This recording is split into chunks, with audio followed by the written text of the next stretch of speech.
Salut à tous. Dans cette vidéo, on va s'intéresser à la loi uniforme en probabilité.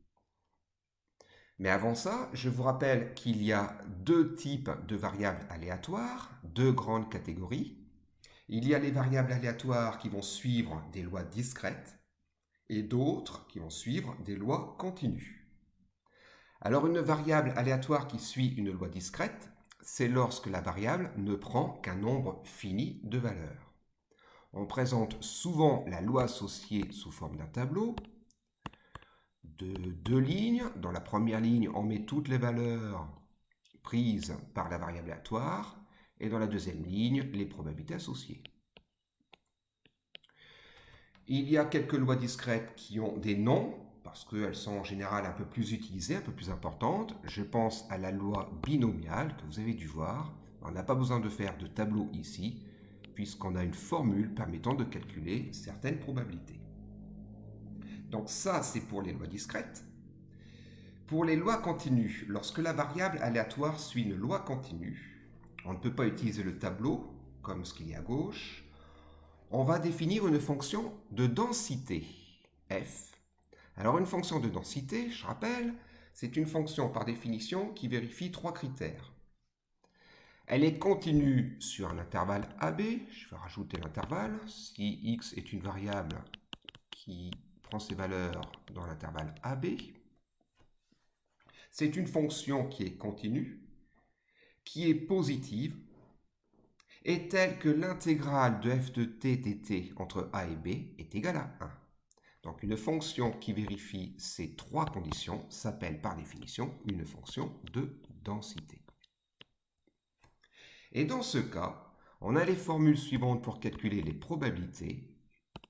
Pour calculer la probabilité que x soit entre alpha et bêta, on le calcule avec la formule intégrale de f de t dt entre alpha et bêta.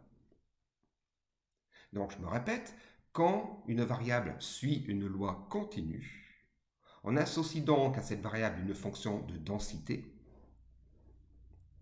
Et grâce à cette fonction de densité, on va pouvoir calculer les probabilités avec la formule P de x entre alpha et bêta se calcule avec intégrale entre alpha et bêta de f de t dt. Alpha et bêta sont évidemment deux nombres ordonnés dans l'intervalle AB. Il y a une autre formule aussi bien pratique, bien utile, importante. C'est la formule qui permet de calculer l'espérance d'une variable aléatoire qui suit une loi continue. Ça se calcule en faisant l'intégrale entre a et b de t fois f de t dt. Voilà. Donc, à chaque loi continue est associée une fonction de densité f. Et suivant l'expression de la fonction de densité, la loi continue changera. Si je change l'expression de la fonction de densité, je change la loi continue. Alors, dans cette grande catégorie de lois continues, on distingue plusieurs groupes.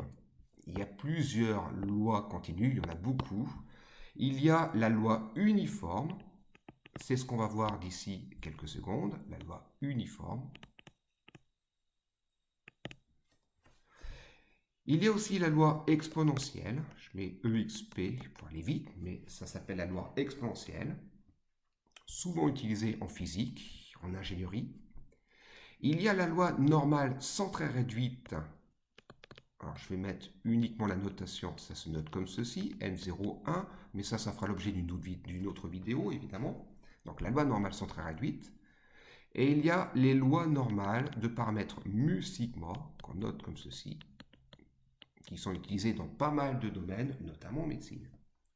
Il y en a d'autres. Les quatre lois que je viens d'afficher, loi uniforme, loi exponentielle, loi normale sans très réduite et loi normale de paramètres mu sigma, sont les quatre lois qui sont principalement vues au lycée. Mais il y en a d'autres. Comme dans les lois discrètes, il y a d'autres lois, évidemment, qui ne sont pas vues au lycée.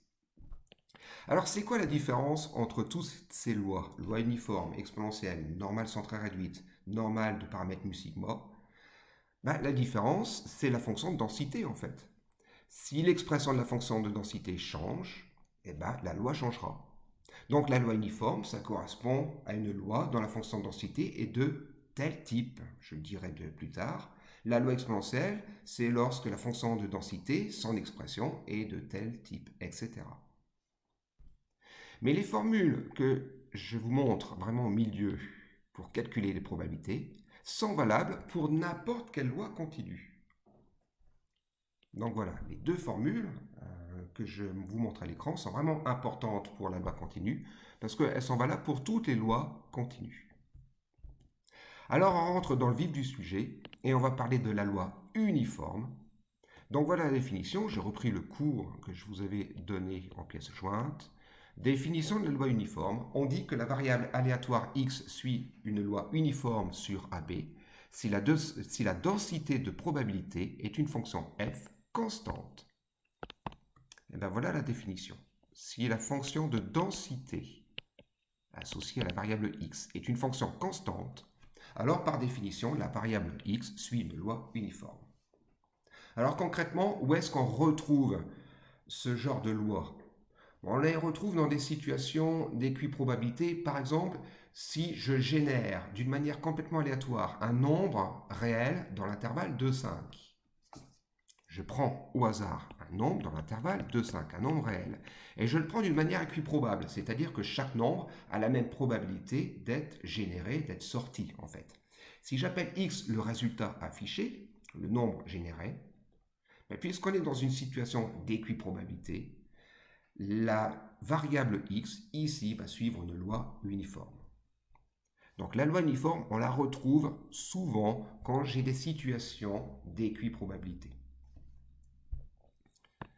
Ce qui n'est pas toujours le cas dans la vie concrète, c'est même rarement le cas, donc pour être franc, ce n'est pas la loi qu'on retrouve le plus souvent. Voilà, ce n'est pas la loi la plus importante, mais il ne faut pas la négliger non plus, on la retrouve quand même de temps en temps. Alors, maintenant que j'ai la définition d'une loi uniforme, il y a toute une série de propriétés. Je vais vous donner les formules. Première formule, si j'ai x une variable aléatoire qui suit une loi uniforme de densité de probabilité f, son expression, ça va être, donc pour tout x appartenant à AB, ça va être 1 sur b-a. Donc voilà, je sais que la fonction est constante, je vous donne son expression, ça se calcule avec 1 sur b-a. Je rectifie l'erreur qu'il y a sur l'écran tout de suite.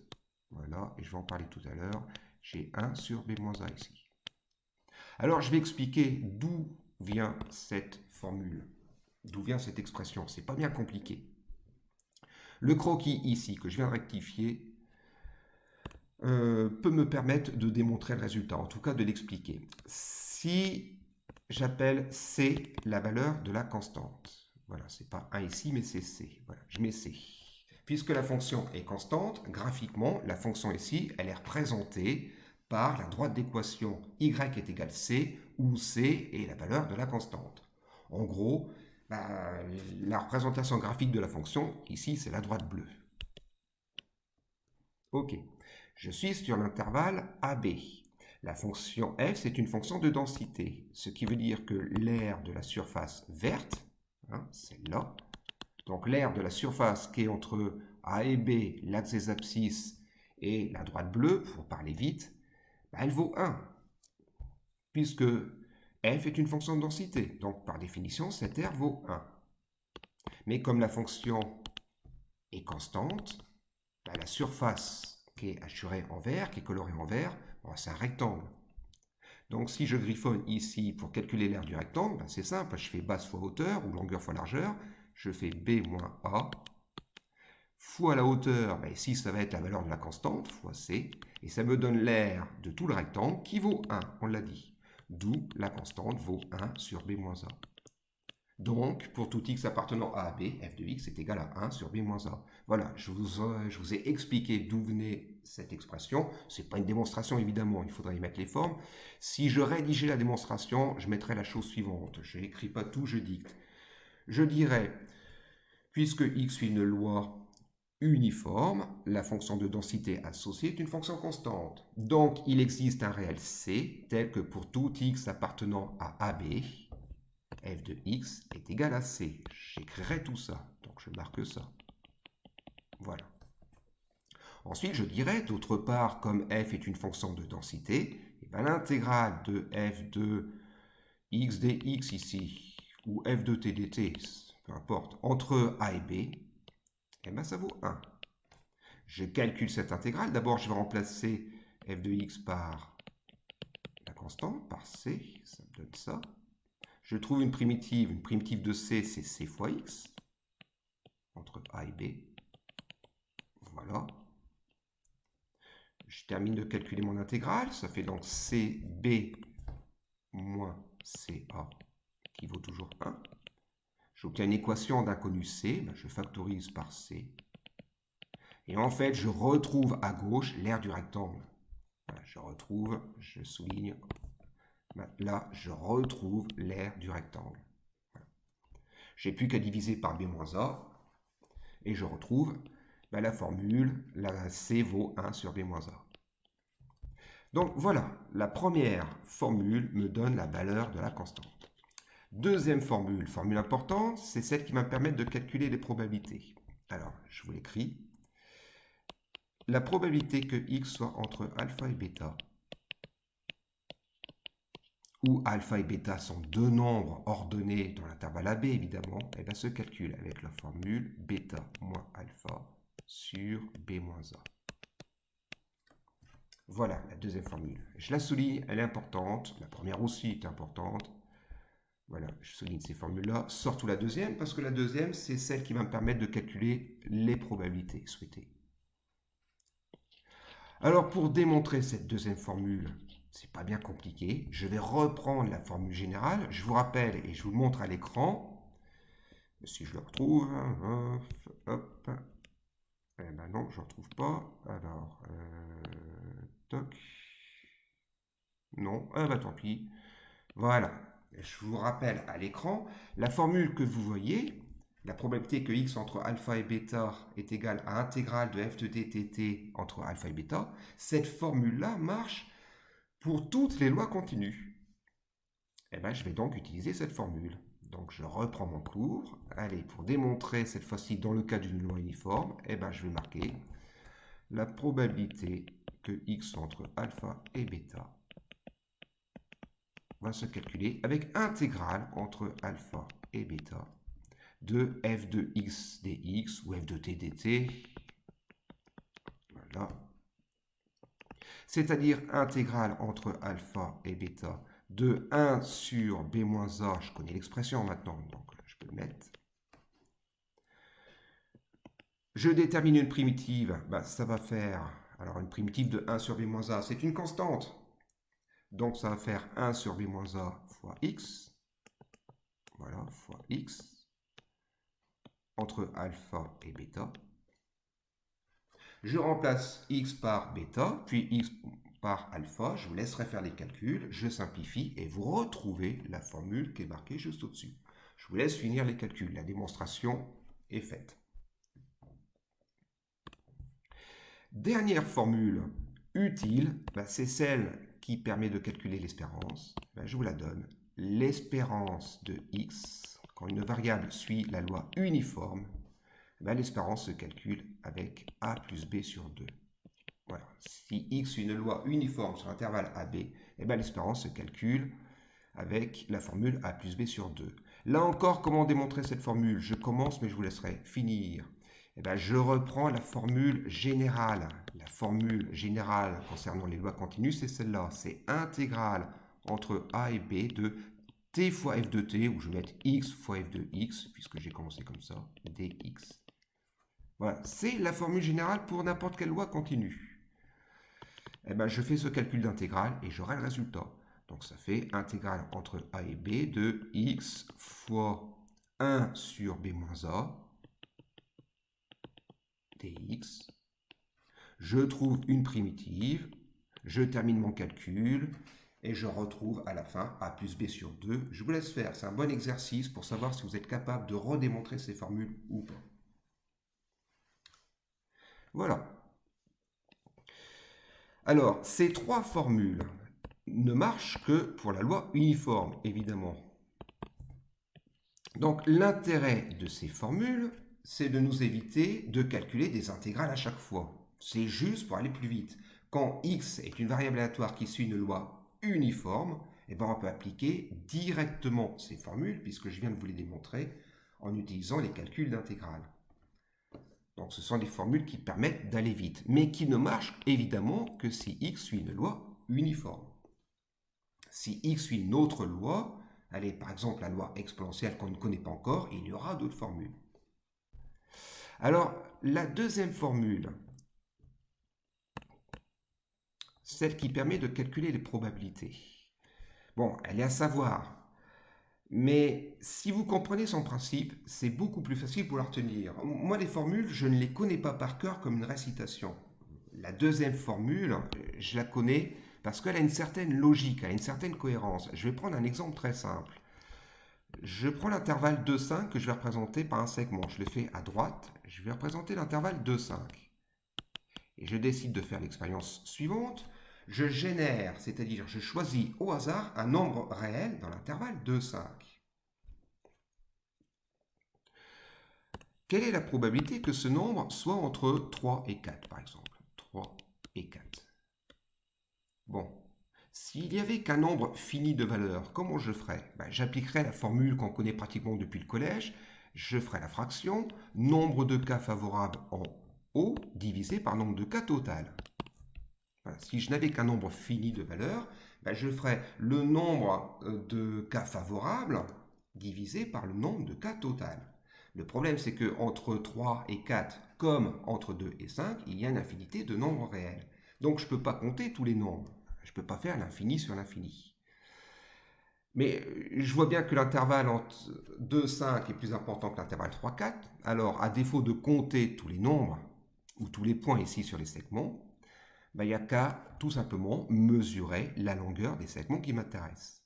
Donc, ce que je vais mettre en vert, c'est la longueur du segment qui m'intéresse.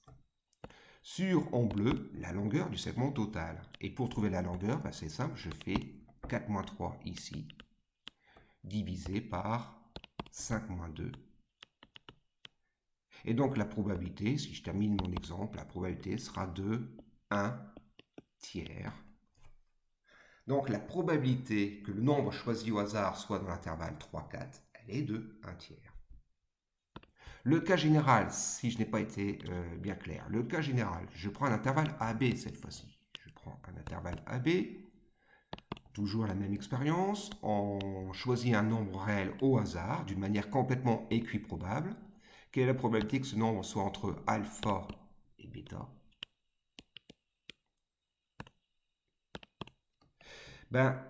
Je garde la logique, l'esprit de la formule nombre de cas favorables sur nombre de cas total. Je garde l'esprit de cette formule, la logique. Encore une fois, je ne peux pas compter tous les nombres, il y en a une infinité. Je vais plutôt m'intéresser à la longueur des segments. Le segment qui m'intéresse, le segment défavorable, sa longueur, ça va être bêta moins alpha, divisé par la longueur du segment total, c'est-à-dire b moins a.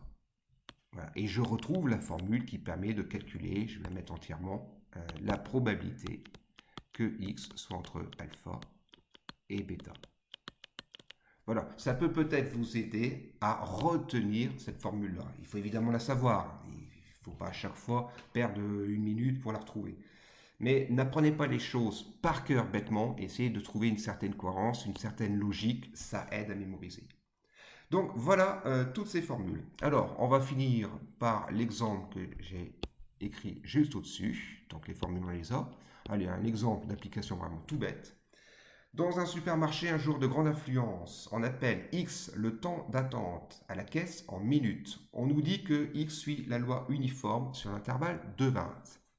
Donc ça sous-entend que X ici, ce n'est pas un temps arrondi à la minute. On suppose que X prend une infinité de valeurs dans l'intervalle de 20. On suppose qu'on n'arrondit pas. Première question, définir la fonction de densité de probabilité f de la loi x. Alors je ne rédige pas, je vous donnerai, ou j'écrirai que le résultat. Comme x suit la loi uniforme, déjà je peux dire que la fonction de densité sera une fonction constante. Et pour trouver l'expression, donc je vais marquer pour tout t appartenant à l'intervalle de 20, eh ben, f de t va être égal, et là je vais appliquer la formule que je vous remontre, c'est f de x est égal à 1 sur b moins a. Eh ben, j'applique cette formule, donc évidemment si c'était à rédiger, j'arnoterais, et si je l'applique, ça fait 1 sur 20 moins 2, donc 1/18. Voilà l'expression de la fonction de densité. C'est bien une fonction constante. Deuxième question, quelle est la probabilité pour que le temps d'attente soit inférieur à un quart d'heure? Alors ça se note comme ceci. En gros, on veut calculer la probabilité que x soit entre 2 et 15 minutes, puisque x est un temps en minutes. Bon, là encore, je vais appliquer la formule du cours, puisque cette formule est valable pour la loi uniforme. Donc, je la recopierai si c'est à rédiger. Et si je l'applique directement, ça fait 15 moins 2 sur 20 moins 2, c'est-à-dire 13/18. Et dernière question, quel est le temps d'attente moyen à la caisse? Bon, là, clairement, quand je lis temps d'attente moyen, on parle d'espérance. C'est le calcul d'espérance. Et bien pareil, E de x va être égal, et je vais utiliser la formule qui est dans le cours sur la loi uniforme, c'est le a plus b sur 2. Et bien allez, j'écris cette formule et je l'applique. Ça fait 2 plus 20 sur 2, c'est-à-dire 11 à la fin. Donc je peux estimer mon temps d'attente moyen de 11 minutes. Voilà, c'est vraiment un exemple d'application.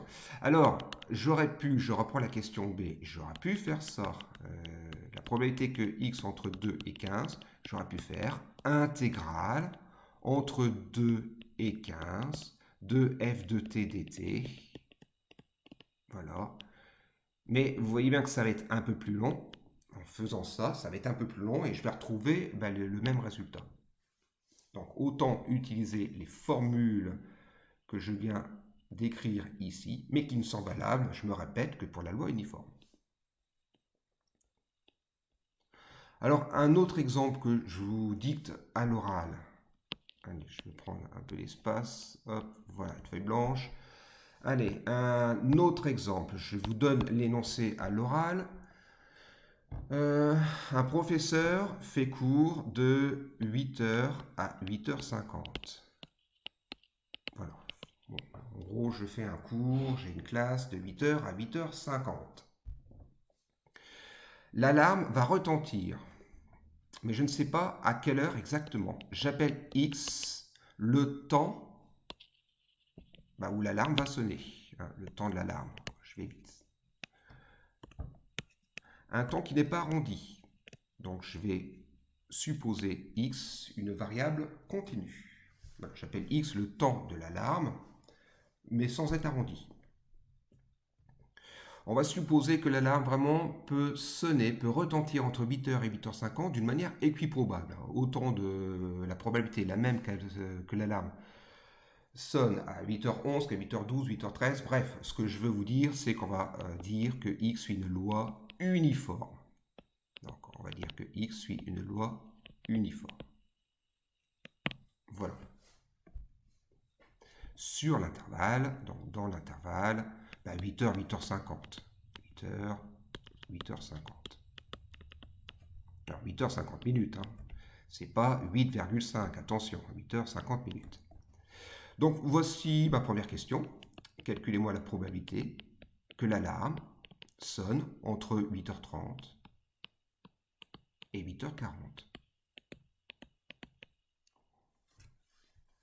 Voilà. Je sais que l'alarme va sonner entre 8h et 8h50, c'est certain, mais quelle est la probabilité qu'elle sonne entre 8h30 et 8h40?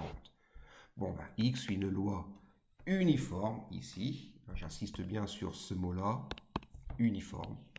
Bon, il n'y a qu'à appliquer la formule. Allez, mon exemple ici, c'est tout simplement pour appliquer la formule. Allez, je vous la remontre. Voilà, c'est le P de X entre alpha et bêta. C'est égal à bêta moins alpha divisé par b moins a. Mais si vous avez compris ma logique, je vais vous donner la réponse. On ne va pas rédiger ça. Parce que si vous avez compris la logique, vous tirez le trait de fraction. Déjà, c'est une probabilité. Voilà. Et vous mettez en haut le créneau des possibles. Quelle est la probabilité que l'alarme sonne entre 8h30 et 8h40? J'ai un créneau de 10 minutes. Donc je vais mettre tout simplement 10 minutes. Je vais exprimer les temps en minutes. J'ai un créneau de 10 minutes. Je sais que l'alarme va sonner entre 8h et 8h50, donc sur un créneau de 50 minutes. Donc le résultat, je l'ai, si j'ai bien compris le principe, je l'ai, j'ai directement un cinquième. Si je fais le schéma de tout ça, voilà, j'ai mon alarme qui va retentir de 8h à 8h50. Ça, c'est du sûr. Quelle est la probabilité que je sois entre 8h30 et 8h40? Je mets 8h30, 8h40. En supposant que ce soit bien équiprobable. Eh ben, je vais faire la longueur du segment vert, puisque le segment est favorable de ce que je veux, sur la longueur du segment total, le segment gris. On a bien 10 minutes sur 50 minutes. Autre question, je n'ai plus grand chose à dire dans cette vidéo, je vais me répéter. Autre question, si vous avez compris, quelle est la probabilité que l'alarme sonne après 8h45? Donc je veux P de X supérieur à 8h45. C'est-à-dire, en fait, je veux que l'alarme sonne, quelle est la probabilité en tout cas que l'alarme sonne entre 8h45 et 8h50. Le cours s'arrête à 8h50.